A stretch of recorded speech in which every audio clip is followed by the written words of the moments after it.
ಸೋಲ್ತೀವಿ ಅಂತ ಗೊತ್ತಾದ ಮೇಲೆ ಅವ್ರು ಉಚ್ಚಾಟನೆ ಮಾಡಿದ್ದಾರೆ ಅಂಥವ್ರನ್ನೇ ಕರ್ಕೊಂಬರ್ತಿದ್ದಾರೆ.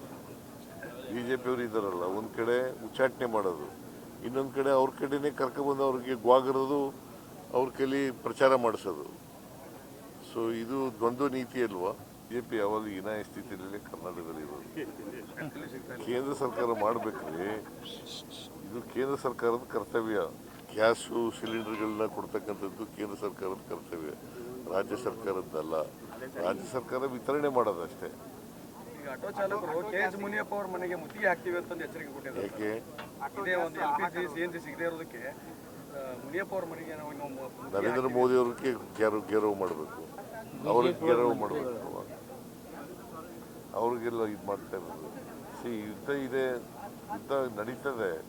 ಬಟ್ ಇವರು ಗ್ಯಾಸ್ ಸಿಲಿಂಡರ್ಗಳನ್ನ ಪೂರೈಕೆ ಮಾಡ್ತಕ್ಕಂಥವ್ರು ಕೇಂದ್ರ ಸರ್ಕಾರ. ಸೋಮಣ್ಣ ಹೈಕಮಾಂಡ, ಕರ್ನಾಟಕ ಕಾಂಗ್ರೆಸ್ ಹೈಕಮಾಂಡ್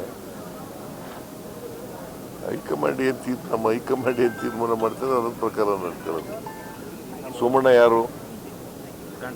BJPನಲ್ಲಿ ಇರ್ತಕ್ಕಂಥ ಕೆಲಸ ಇಲ್ಲದೆ ಇರ್ತಕ್ಕಂಥ ಮಂತ್ರಿ. ಅವ್ರು ನಿಂಗೆ ಗೊತ್ತಾ? ನಿಮಗೆ ಸ್ಟೇಟ್ ಮಿನಿಸ್ಟರ್, ಅವ್ರು ಯಾವ ಫೈಲು ಹೋಗಲ್ಲ. ಇನ್ನಷ್ಟು ಹೆಚ್ಚಿನ ಮಾಹಿತಿಗಾಗಿ ಫಾಲೋ ಮಾಡಿ ಬ್ರಿಗೇಡ್ ನ್ಯೂಸ್ ಕನ್ನಡ.